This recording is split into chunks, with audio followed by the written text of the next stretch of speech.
A word from our sponsors. Disability Love Dating Service. Do you want to find love and compatibility with someone like you?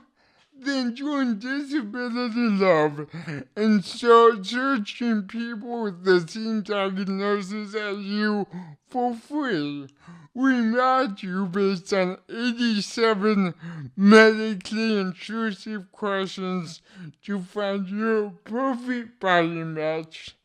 Disability Love, because you have so much to talk about. On this episode, we'll be talking, listening, couching, and reading, however way you communicate, about Judy Heumann, the mother of the disability rights movement. I want to make a joke about her, but don't want her to ground me like the last time. This is Reid Davenport. This is Basic Able.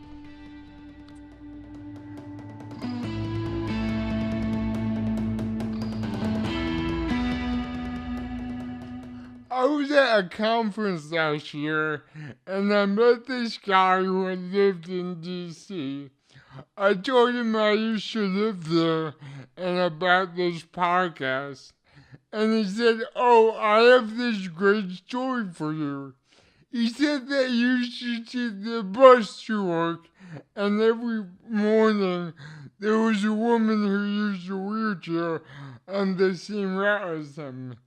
This woman was so nice and so friendly. I think they exchanged small talk now and then.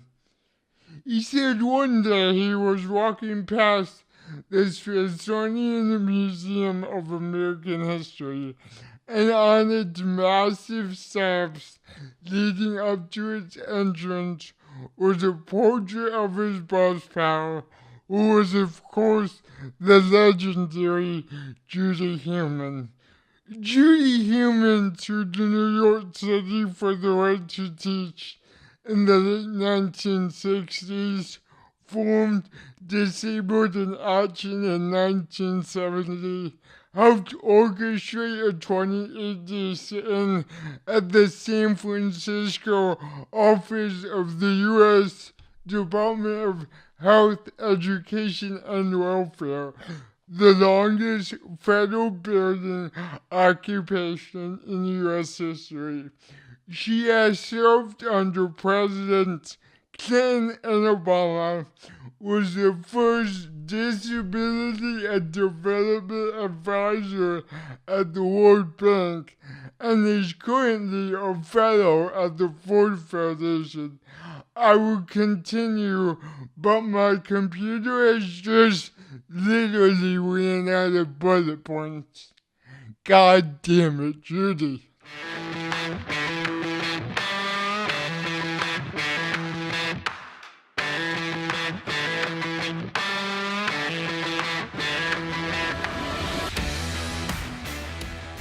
So here we have in the studio the one, the only Judy Heumann. Judy, thank you for coming on. It's great for me to be here, especially as the one and only. Although actually I've been looking up online and there's another Judith Heumann, but I don't think she has a disability. No, we should go find her. So many people refer to you as the mother of the disability rights movement. So if I swear, will you wash my mouth out with soap? That's what my parents would have done. What is the most overarching issue facing people with disabilities today? A traditional answer would be we need to be organizing more. We need to have stronger movement, all of which I agree. But I think in a little more than a year, Trump and his people have come in and are making people question so many things and distrusting each other. Is there any credence to the notion that Trump is ironically strengthening these movements? Well, I agree with you that when you look at the women's movement and the organizing of women and how the women's movement also is reaching out more into the disabled women's community, I think those are very positive. The amount of work that the disability community had to do last year to fight against proposals that he was putting forward in the area of healthcare and the successes that we had, I think was very, very important. Yes, we've benefited because we've seen our ability to organize rapidly in, I think, a very positive way. Yes, we're working more with other rights-based movements, and we have so much more to do to fight off, the repressive actions that they're moving forward with. Now, you brought up the Women's March, and there's been a lot of criticism about the Women's March about it being especially white, especially straight.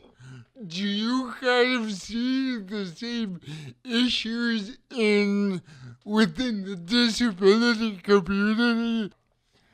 It goes without saying, I think, in the disability community that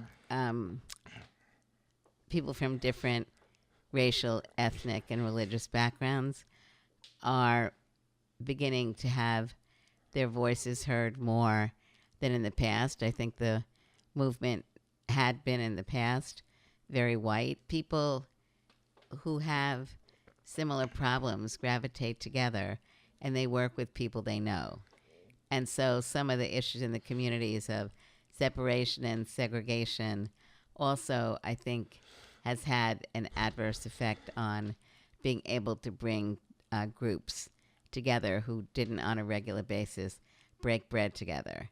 Democracy is something I believe in very strongly, both because my parents, escaped persecution in Germany, but also because I know as a woman, as a Jew, as a disabled Jewish woman, that discrimination against one that goes unfought results in discrimination against others. We have Judy Heumann in the studio. We'll be right back.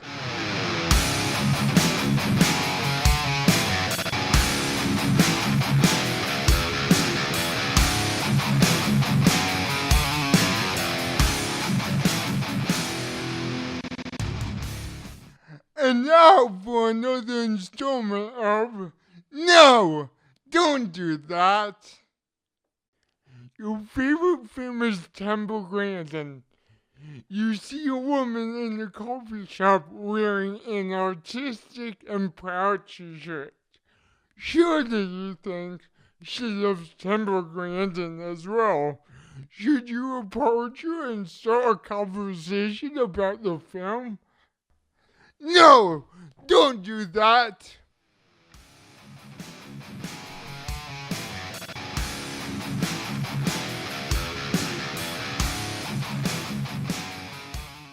A hashtag has recently emerged that really and truly warms the cockles of my heart. The hashtag is how to piss off disabled people. Man, I feel so warm and fuzzy inside. I have the pleasure now of reading our favorites. Some words have been added or removed for clarity.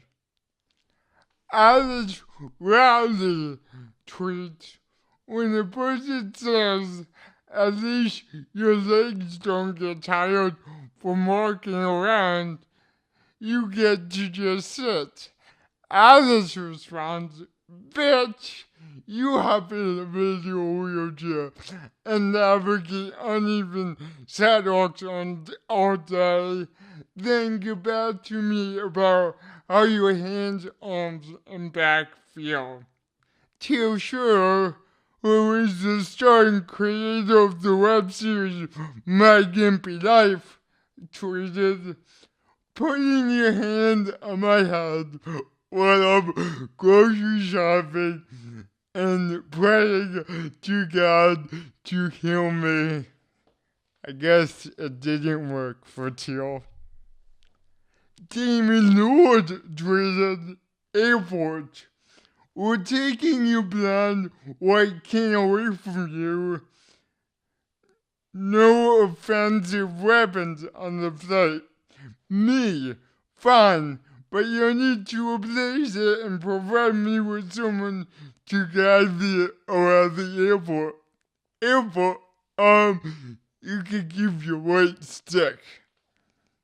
J.D. Weaver tweets, say, I had a broken leg once, and so I can relate.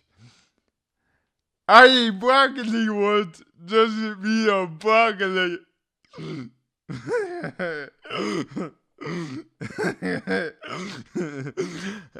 Heather Davidson writes, people say, you don't look disabled. You are so pretty. Well, Heather, I get that all the time as well. Gregory Mansfield writes, the accessible bathroom that's down a flight of stairs.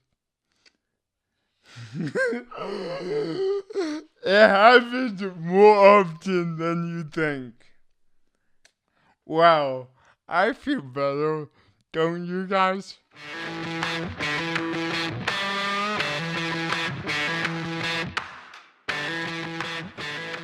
We're here talking with Judy Heumann. When you were 5, you were not able to be admitted into public school because they called you a fire hazard. And then 50 years later, they said it again when you were trying to teach. Then you took it to court. Are you proud that you proved you're a different kind of a hazard to them? Yeah, I think when I decided when I was going to college that I wanted to be a teacher, and I knew that was going to be difficult because I didn't know any other people who had gotten a teaching license in New York City, who were wheelchair users at that time.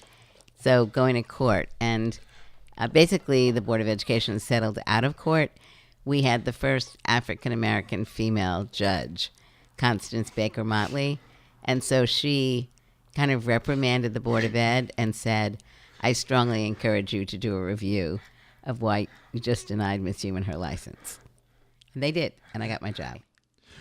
The $1 million question, which I think if you're within the disability community, you ask yourself over and over again, why is the disability rights movement not equivalent to movements like the civil rights movement, the suffragist movement, and why are people with disabilities still largely not seen as a marginalized minority? We're a very diverse community, as I've said over and over again. And when you look at certain things, like many families where there is a disabled person, they may be the only disabled person in that family. And I think that has an impact. If you're a woman, if you're African American, if you're Latino or Asian or Native American or Polynesian or whatever community you may come from, typically your family is similar to you. We've looked at disability for so long as something which we want to prevent, we want to cure. As we worked on Section 504 and the ADA, we recognized we needed a movement. So yes, a blind person may need ABC, and a deaf person may need DEF, and someone with a physical disability may need 3 other things. But there are also things that we will have in common, and that what we need to be able to do is fight together to say that we oppose discrimination, we are fighting for the rights of all people, and that we'll also fight with other movements. The growth and development of the disability rights movement is occurring more exponentially than it did before. And as our movement grows and as we enable other people to understand that discrimination against disabled people and lack of fighting against that discrimination from the civil rights movement also enables discrimination against others. Ed Roberts, another giant in the disability rights movement. You knew him well. Right. Could you talk about him a little bit? Ed was a big thinker. Ed could articulate a vision of what should be. I mean, Ed, he loved sports. He loved politics. So he could talk to a broad range of people. He was a big flirt. And he really helped people, non-disabled people and disabled people, kind of go to a different level. Ed Roberts used a motorized wheelchair. He was able to use one finger. He had polio when he was 14. So he wasn't able to walk. He couldn't use his arms or hands. He used a respirator. Not all the time, but as he got older, he used a respirator all the time. So he had a plastic tube in his mouth that helped him breathe. And when he went home, he would go into something called an iron lung. And people would approach him, and he knew that they would kind of look at him and be thinking, I could never live my life like that. And he could really draw people in with his eyes. He had great eyes, and he had a great smile. He was very smart and very articulate. So he would kind of disarm people. When he first had polio, the doctor basically told his mother, Zona, they'd be better off if he died, because if he would live, he would be a vegetable. So he always liked to tell the story that when he testified at hearings, congressional hearings or state hearings, he loved to say, here I sit before you as a vegetable, and I'm an artichoke, prickly on the outside with a big heart in the middle.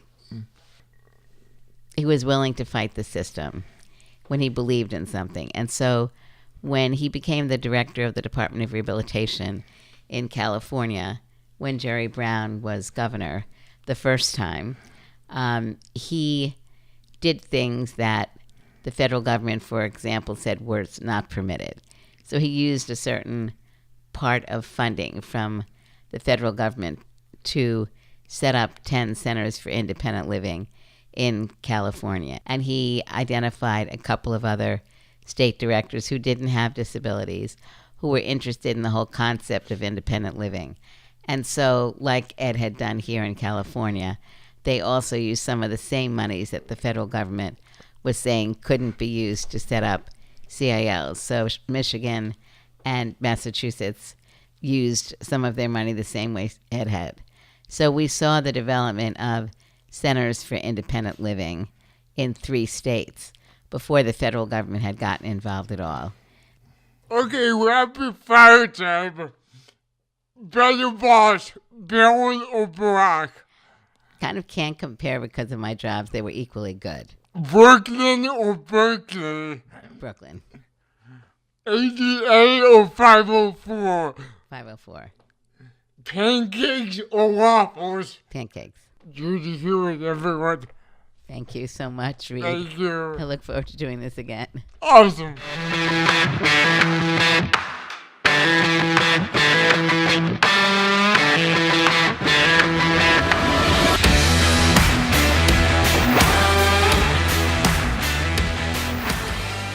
This is supposed to be a satirical podcast, but I need to take a break from that for just a second.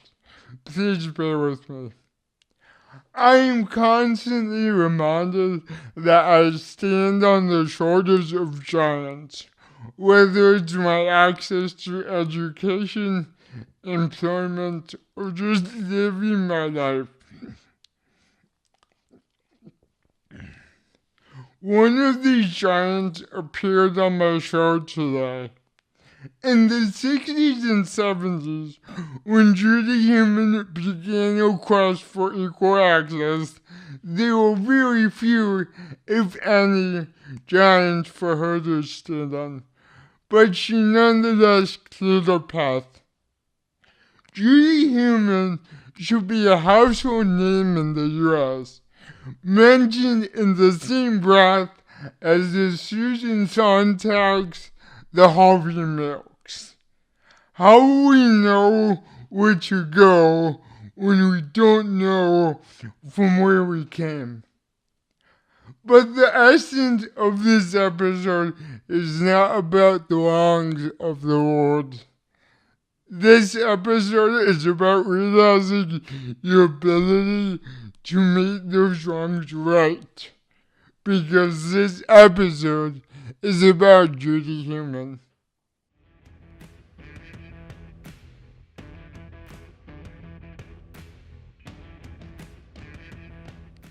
Basic Able is presented by Through My Lens and made possible through a grant from the Fourth Foundation. Producer of Basic Able is Latoya Newton, executive producer Jan Lee, camera Daniel Chavez on Deveros, sound is Saul Krieger, captioning Cheryl Green. Visit throughmylens.org to find out more about how we're disrupting media portrayals of disability and how to get involved. This is Reid reminding you that pickles are just old cucumbers. Thank you for listening, watching, or reading Basic Able. Till next time.